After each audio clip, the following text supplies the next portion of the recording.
Hey everybody, it's Micah with Membarium, and I've got Kyle Newton here, and we were just talking about some stuff, and I kind of said to Kyle, man, I should have hit record on that whole conversation. People need to hear this kind of stream of consciousness.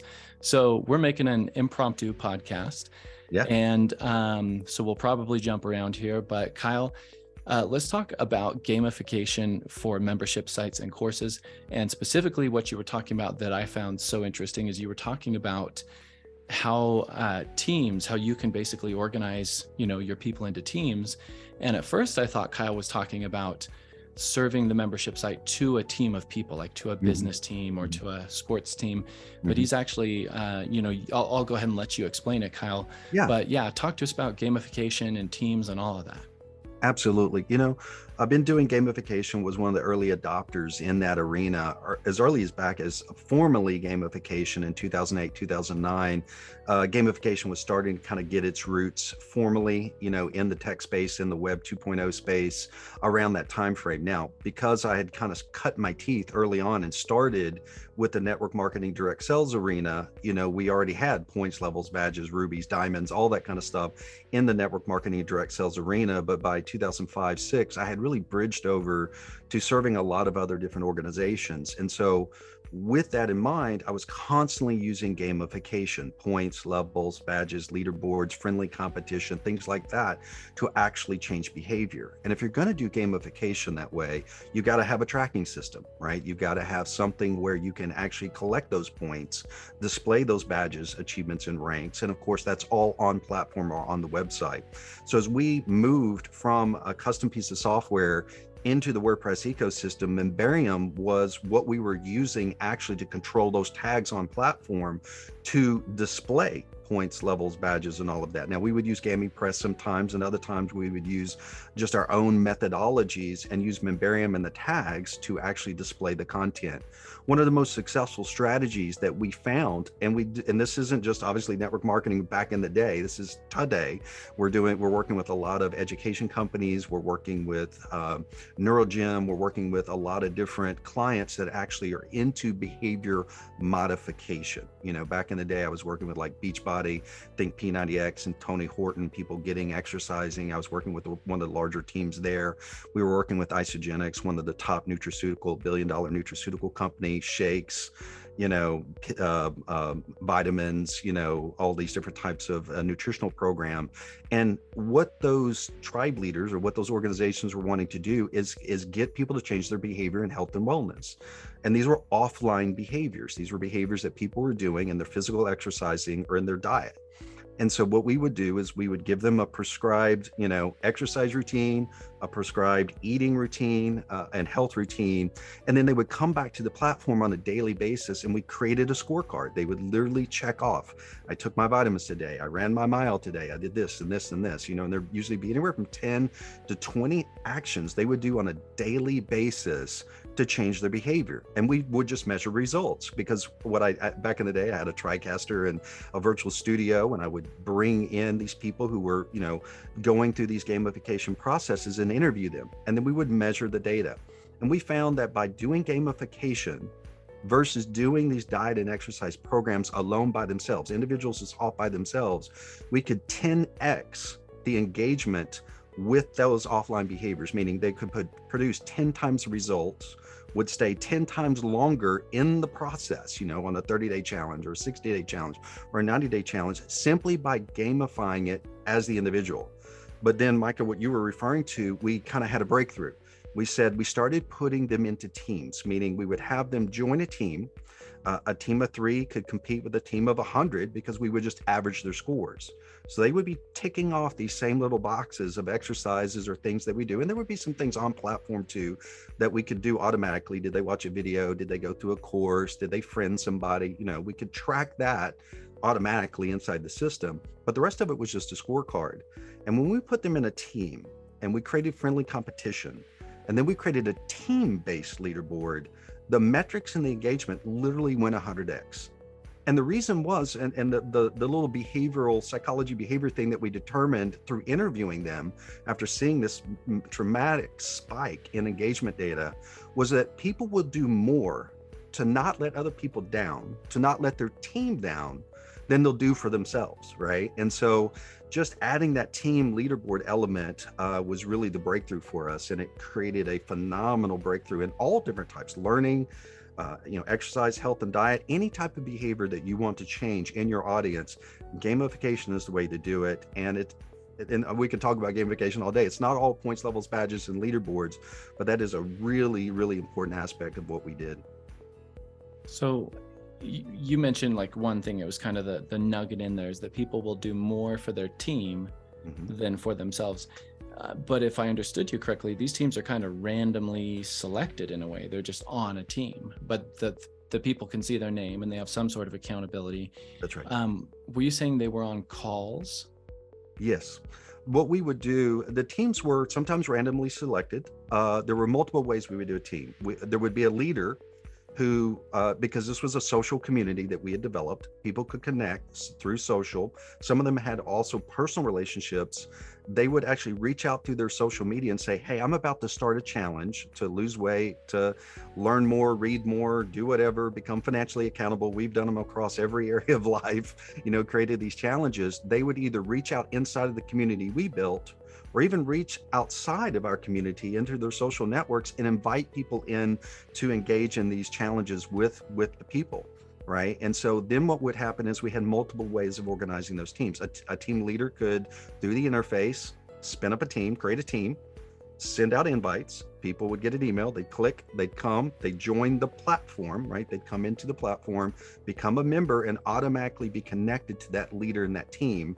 And then there was a start date, 3 days, 7 days, 30 days later, where everything officially started.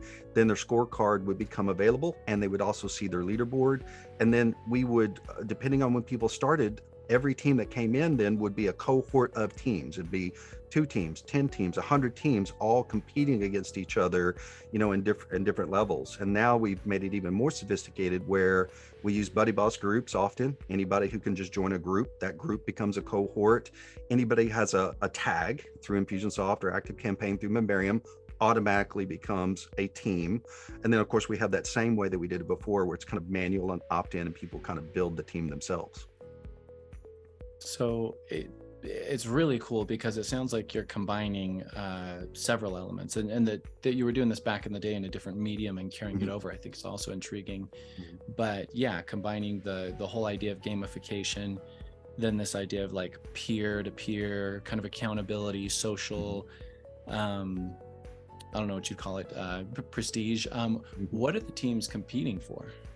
The incentive strategies would be different for each individual company, right? Some people did cash prizes. Some people had 0 prizes. It was just to win and get that element. Matter of fact, I'll share an incentive strategy that we use. I'll share a slide here real quick that we'll share. We basically use 4 intrinsic drivers: status, access, influence, and leverage, right? And status is, I'm competing to get status in the community. I'm top of the leaderboard. I am got more points than everybody. I have more badges than everybody, right? And so by using Membarium, by being able to display those badges, right, when they earn them, right, anywhere we want in the user interface, either on their profile, on a trophy page, on the leaderboard itself, we can display those badges. We would give people status inside the community. And you would be amazed at how many people will do things to get status inside of a community that they enjoy. Now, these are intrinsic drivers, things that are important. What Daniel Pink taught me, okay, and this is slide deck here, but what Daniel Pink taught me in his book Drive is that, and I say me, like I didn't specifically talk to Daniel, what his book taught me was there is a surprising truth about what motivates cognitive behavior that comes from within inside of us. He said, if you want to pay someone to dig fast, if you want someone to dig faster or work harder physically, you can pay them more money. But money becomes a disincentive for cognitive behaviors, and behavior change in the area of education, or in the area of personal development, or physical commitments like exercise and diet, like we were talking about, that is more of a cognitive behavior than a business behavior. So we had to really go to intrinsic incentives that stimulated a cognitive reward and not actually use money, because money often disincentivizes. Matter of fact, Daniel's rule is simply this: if you can't reward enough people with money to take money off the table, meaning they can do this as a full-time job, little stipends and bonuses and financial bonuses here and there actually don't work, and actually long-term stop behavior. People start doing things for the money, and when they lose the money, they stop the behavior. Right. And that's not what we want. We want people to take on these internal behaviors of personal development and self-improvement and let it be internal. So we would use intrinsic drivers, status being one of them. Access would be another. And this is a beautiful concept with Membarium. We can content restrict access on the platform to groups, to specific content, specific learning, specific masterminds where those are being facilitated on the platform. And that is the second highest intrinsic driver. People will do phenomenal things to actually get access to an exclusive group, right? An exclusive offer. And so we use Membarium content restriction to restrict access that gets unlocked as they level up in points, levels, and badges. And we just make that access. When you reach this level, or you get this badge, or you get this many points, only you and the group of people who did all of those things get access to X, whatever the X may be. Then comes influence. That means not only do you have this status in the community, you're the highest ranked, you have the most points, you now can have influence. You become a moderator. You can actually post blogs. You're labeled as a coach. You actually begin to have a role in the organization or community that you can only earn through leveling up. That gives you influence, voice, actual authority. You join a mastermind group that's directing the overall course of the organization. And certain people are stimulated by that. And then finally, leverage. Now, leverage, we wouldn't use money, but leverage means all of this stuff then can change my real world. Meaning if I'm learning financial behavior, well, then ultimately I can leverage those financial skills into making more money offline. If I am wanting to lose weight and be more healthy, that's going to leverage me offline to actually find a spouse, or whatever it may be. Or I'm learning and I'm going through this certification program that's going to qualify me for a raise or a better job. So we found that using intrinsic drivers like that were way more powerful than monetary incentives, because monetary incentives often disincentivize the types of behaviors we're trying to create. So there's so much in there. I'm sure you picked it up over a long period of time and tested this stuff out.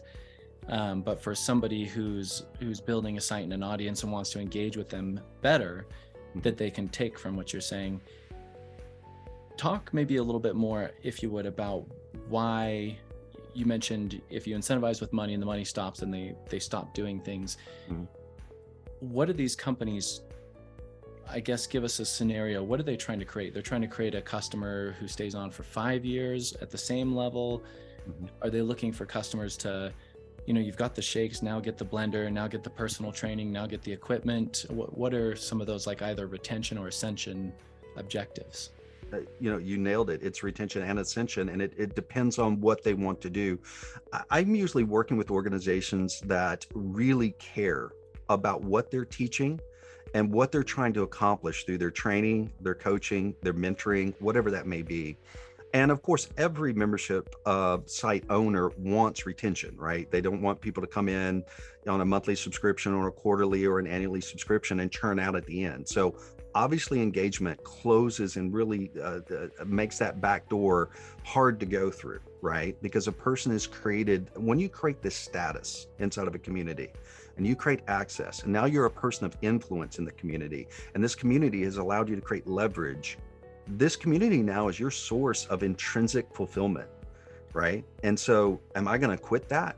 Like I would just normally just quit something I don't have a connection to? I mean, it's very easy for me to quit a community that, I might receive their learning, I might receive their drip campaigns, I might receive certain things, but I'm not knit with the community. What these games do and what these types of engagement patterns do is not only knit the person to the tribe leader, the brand. And I just to get my terminology, the influencer, the coach, the mentor, the trainer, the author, the organization leader, the face of the organization is typically the tribe leader. They typically have a cohort of leaders around them that help them administer the membership portal, whether it's other trainers, coaches, mentors, authors, whatever that may be. That's the tribe, and the tribe assistants, right? The assistant tribe leaders. And then all of the members, I call them tribe members, right? Now I got that from Seth Godin, right? Seth Godin is just a phenomenal writer in the space. He wrote the book Tribes. Thus I call my company Tribe Pub. I changed it just because I bought into the concept of tribes. And so we're trying to create a tribe. A tribe is a related group of people. These aren't just customers. These aren't just members. But for tribe members to coordinate and interact with each other, you have to give them something to interact with your website, with your platform, with your messaging, with your material, that it engages them. Otherwise, who needs another social platform? Who needs another membership and thing to do, right? Unless it's really creating community for me, it's really helping me achieve my goals, and I can feel it and measure it, and I get connected to these types of people, churn just really dramatically decreases. As a matter of fact, one of the case studies that you and I are going to be doing soon is with one of the organizations I work with, and churn, we've already benchmarked the past 2 years of churn. We're right in the process of implementing a lot of advanced gamification, and part of my retainer is to decrease that churn number, right? And so we'll do a case study here soon about what we just did, and then we'll do another case study in a year from now. I'll either have pie on my face, or we'll see that these churn numbers actually work. And then of course, ascension, right? Status, access, influence, and leverage. The beautiful thing is it's not a pushed sale. People are actually reaching for the next rung on the ascension ladder, because they're not just paying for it, they're getting status, access, and influence and leverage by going up that next rung. So it changes the meaning and the relationship to the ascension ladder and to the retention model, and makes it extremely personal to the individual person. Yeah, this stuff is fascinating, because even, let's say, an email that I engage with that I'm thinking of, where I don't open a lot of emails from companies I'm paying, but there's one email that I open because it comes with quotes in it and stuff like that. And I'm thinking this is kind of like you're saying, where it's the little emotional payoff almost that I'm getting by engaging with it, that you're creating by designing it that way, where there's a social aspect rather than more mechanical or logical engagement and result and so on. Very, very cool stuff. You mentioned one of your clients, NeuroGym, and I think we've talked about them before on here. And you were, I think before we hit record, talking about some other kind of, health benefits companies and all this type of stuff. Is there an ideal type of client for this type of stuff? I mean, does it work for everybody and it just needs a twist, or are there some that are better than others? That's a really great question. My opinion, it works for everyone, and everyone should use it. If you have a membership site, obviously, if you have a one-to-many site, no membership, no engagement, well, then you're just doing normal drip marking, whatnot. But if you have a membership site, which if you're watching this and you're using Membarium, you probably have a membership site. If you have a membership site where people are creating accounts, they're interacting with content, and they're interacting, I always call it training, mentoring, and coaching, right? You're training when you're doing 90% of the work, and whoever you're training is doing 10% of the work, meaning they're watching videos. Like, you did all the work to create the video. They're just listening to the video. They're doing about 10% of the work, right? They might be answering a LearnDash or Lifter LMS quiz or whatever they may be doing, right? But that's minimal. That's training. A lot of my clients move into mentoring, right? Where it's 50% me, 50% you, meaning we're actually engaging in some kind of way. We're now on a Zoom webinar. We now have activities. You're now journaling in the platform. You're actually ticking off these boxes of engagement, saying that you exercised in John Osseroff's example. For example, we made it where you track your exercising. He's trying to train people to change their brains, right? And you don't do that just by listening to John teach you how to do it. You then have to go and meditate.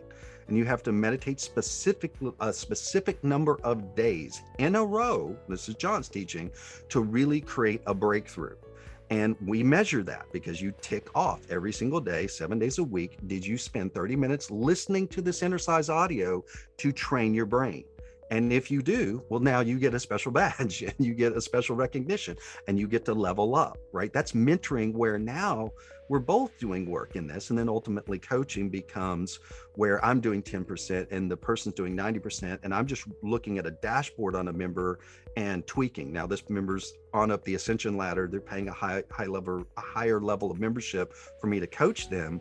But we automate that coaching because we have dashboards that show the coach exactly where to tweak that person, as they're going through an ascension ladder. So having a gamification, see, a lot of people get really confused and they only think points, levels, and badges with gamification. It literally can be as simple as just journaling. It can be as simple as just ticking those boxes in the example with NeuroGym, where you don't even have to do points, levels, and badges. They're just interacting. But the more you put that social recognition, that status, access, influence, and leverage to what they're doing, as we've talked about, it creates a higher degree of engagement with those activities. And to your point, so I would say that any organization that's doing learning material or trying to coach, mentor, train to any type of behavior change should use gamification. And this isn't just me. I mean, education has adopted this. Khan University was one of the first online training universities to really use gamification. I homeschooled my kids, or let me say my wife homeschooled my kids while I was building my IT business. And this really hit me. I was living in Dallas-Fort Worth at the time. On like Wednesdays, we'd always go out to eat as a family. And I called back to my son, who hated math, wholly hated it. He would cry if he had to do his math. Blake, we're getting ready to go Fuzzies, like a great Mexican restaurant. Blake, we're heading to Fuzzies. He loved Fuzzies. Wait a minute, Dad, I'm on a streak. I'll be there in about 5 minutes. He was on a gamification streak of doing math problems and didn't want to quit because he would lose his streak. And that's when I'm like, wow, this is not only working for my clients, this is working at home. Behavior change, learning modification, behavior modification. If you're into that, you're definitely going to want to use some form of gamification. And there's multiple types of organizations that do that. Gotcha. So anybody listening, I'm sure they can reach out to you to talk more about this. I would ask if they're just getting started. So we're saying like anybody can use this, and we're talking about, there's some of these complex models. If somebody's just getting started, what's maybe a piece of low-hanging fruit that they should do? Is it the streak? Is it just given random points so they get totals of points? What's the easiest, simplest thing for somebody who's kind of short on time and budget and so on?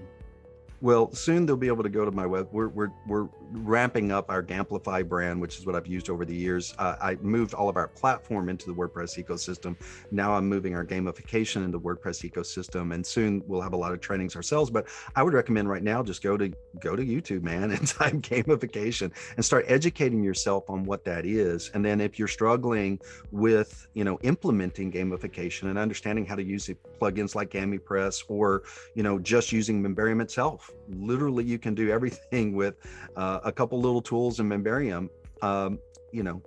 Get started. Just start testing it. Think about some of the concepts I've said and just start implementing it. And then if you get stuck, and I'm sure a lot of the other partners out here on Membarium would be more than happy to help you set up, some phenomenal gamification strategies for your tribe. Well, Kyle, you are amazing. I'm gonna keep this one short and sweet, especially since it was impromptu, but I believe it's full of nuggets for any membership site owner. It's exciting and fun too to talk about this stuff. It's not the same old. Mm-hmm. Thank you so much for sharing. How do people get in touch with you? What's the best way? Well, we're right there on the Membarium Certified Partner page, or they can visit me at TribePub, TRIBE Pub, Platform Unified Business, PUB.com, TribePub.com. Awesome. Thanks so much, Kyle. Thank you.